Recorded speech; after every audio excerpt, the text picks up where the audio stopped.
Welcome back to Going Deeper. We are in Jude verses 14 through 16 during this segment.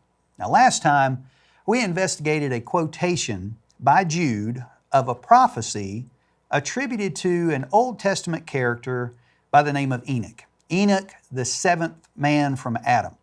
Let's take another look at what we saw there. Jude verses 14 and 15 say, "Behold, the Lord comes with 10,000 of His holy ones to execute judgment on all and to convict all the ungodly of all their deeds of unrighteousness that they have committed in such an ungodly way, and of all the harsh things that ungodly sinners have spoken against Him."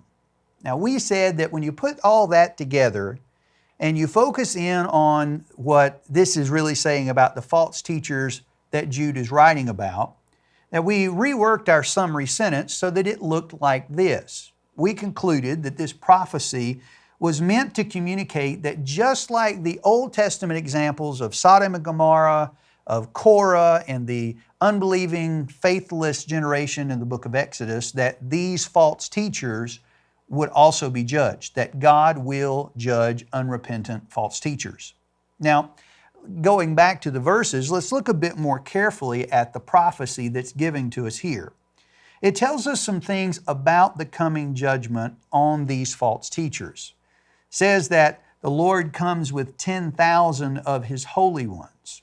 This is a picture that's used throughout Scripture for judgment that happens at the second coming. With 10,000s of His holy ones, well, the holy ones there could refer to angels as coming in the clouds with all His holy angels. The holy ones could refer to New Testament saints, those who will rule and reign with Christ here on the earth. But the point here is not really the identity of the holy ones. The mention of the holy ones is really to drive home the point that God is holy, holy, holy, and He alone is worthy to be judged. So the emphasis here is that the Lord comes, and He does so in a personal way. He's bringing about this judgment on false teachers and unrepentant spiritual rebels, and He's doing it not through natural means like a famine or a flood, but He is bringing about this judgment in person. And He's not delegating it. This is something that He is doing Himself. This judgment is going to be, in a word, personal. But why is it a personal judgment? Well, it's a personal judgment in the end because sin is a personal offense to God. False teaching is a specific sin against God because, in effect, what you're doing is you're calling God a liar. You're saying what God has said in His Word is not true, and therefore God Himself cannot be trusted. No fear of impartiality or brutality will be exercised at this judgment. The judge of all the universe is just in everything that He does. And you and I can rest in the knowledge that the judge will handle these false teachers and the ones that may come in the future as is fitting and is proper. Why a personal judgment? Because this judgment is something that God Himself and only He will bring about. But what else does Jude say about this judgment? Well, let's jump back into the verse. The purpose is clear. He's coming to judge. He's coming to execute judgment. Now notice as we look at this verse that there's a word that's repeated 4 different times, and it's the word all. It's repeated for emphasis purposes to let us know that this judgment is going to be on every spiritual rebel. This judgment is on all, to convict all. Convict them of what? What exactly does that mean? Well, in order to understand that a little more clearly, let's take a trip to our old friend, the Blue Letter Bible, and see what we can find there. So, if we go to our search bar, we're just going to put in Jude 15. We'll click on our green search icon there. That's going to bring up this very specific list of verses here. We'll click on Tools next to verse 15, and we're going to take a look at our favorite friend, the interlinear. So as we scroll down, we want to find this phrase, to convict. And you'll notice that there's the Strong's number that's there, G1651. So when we scroll down and find that phrase, we're going to click on that Strong's number, and it takes us to the word study information for that particular Greek word. We scroll down to our outline of biblical usage, and what we find is several different definitions that are possible for this Greek word identified by G1651. It certainly seems here that to convict, refute, confute, to find fault with, definitely seems to have a legal usage to it, to pass judgment, to impose a penalty. It also seems to have a corrective feel about it, in that it is exposing wrong. Now, if we take a look at Thayer's Greek lexicon here, we can click on Jump to Scriptural Index. Now that takes us down to all of the verses that include this particular Greek word. And we are in Jude 1:15, so if I click on Jude 1:15, it brings me directly to the place or the definition where that is being used. And you can see its definition number 1, to convict, refute, or to confute. Now, that lets us know that we're dealing with a word that is all about how God is going to look at the deeds of these false teachers, and He alone is qualified to decide right and wrong and to talk about what is true and what is false, and He alone is able to convict, to draw a judgment and say this is false teaching. Now, let's go back to our verse and take a look at what we find there. So, again, I want you to notice that you have this repeated word, the word all, that keeps showing up. And it continues to show up in the other phrases that we see where it talks about all their deeds, not just some of the deeds that they've done. God's going to investigate and convict based on all of the deeds, everything that they did, all the harsh things that were spoken, everything that was said. So with this word all being repeated so often, the emphasis is clear. This is going to be a judgment that is personal, but this is also going to be a judgment that is comprehensive. God in His grace has provided a means of restoration, and that restoration comes through and only through Jesus Christ, God's one and only Son. So for any spiritual rebel that chooses not to repent and obey, they choose, therefore, judgment. Noah's flood destroyed all who were outside of the ark. Only those who were inside the ark were saved.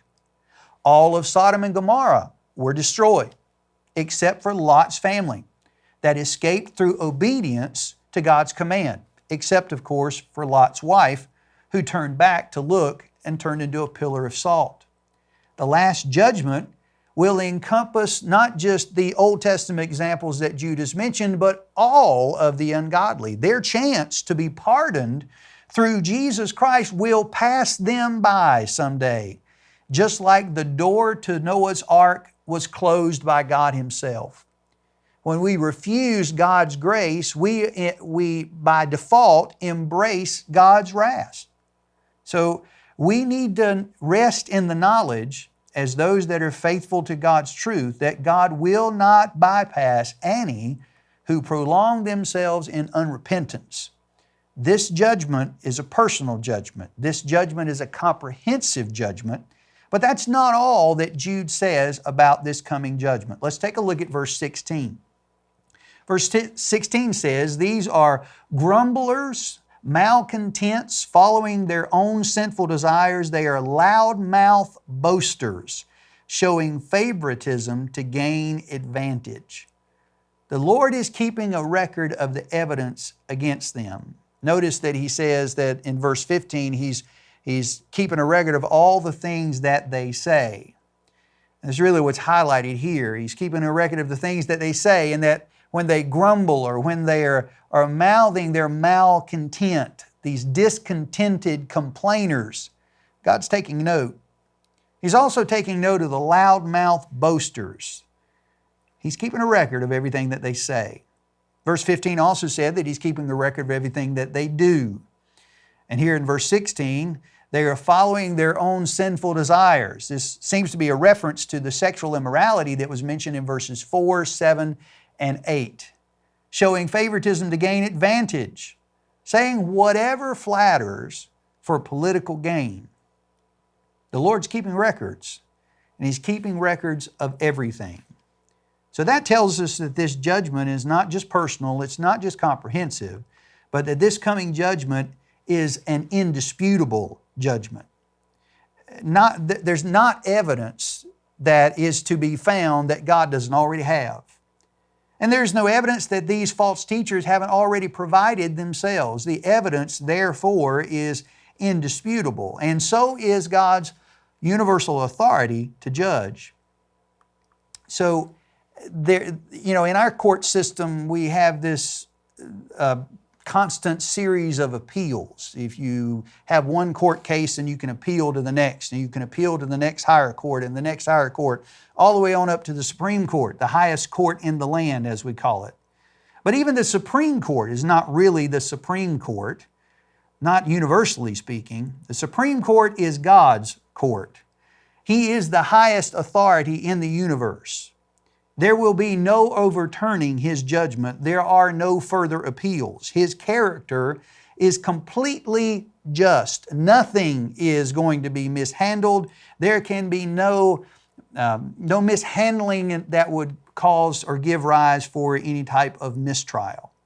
So you and I can rest assured that justice will be served against false teachers someday. As for today, we can rest in that God's going to do it. Judgment will be personal, comprehensive, and indisputable. But what can each of us do about false teachers right now? Well, imagine that you are a shepherd, just one lone shepherd. How do you deal with wolves? Well, if you're going to deal with wolves as a shepherd guarding sheep, you need to study wolves. You need to know what wolves look like. You need to know how and when and where they hunt. You want to know that when you spot one, it's your duty to sound the alarm. Love for yourself, but not only the sheep that you're given charge over. It ought to be enough for us to warn of the danger. We need to love the flock, love other shepherds, and be willing to warn them too. And then we let the chief shepherd, God, through His church, dispense with the wolf. God's going to judge all unrepentant false teachers. You and I need to be busy learning how to spot false teaching. And that's exactly what you're doing by learning how to dig out God's truth for yourself using the tools that we're giving you here on Going Deeper. We also need to not be afraid to call false teachers what they are, false teachers. And then we need to let God and His church, led by His Spirit, deal with these false teachers. So I want to ask you to join me next time as we move forward into verses 17 through 19. In those verses, the letter of Jude is going to begin to turn, and it's going to turn from what God is going to do with false teachers to what you and I need to do in the meantime. So I hope that you'll join me again next time. Thank you, and I'll see you then.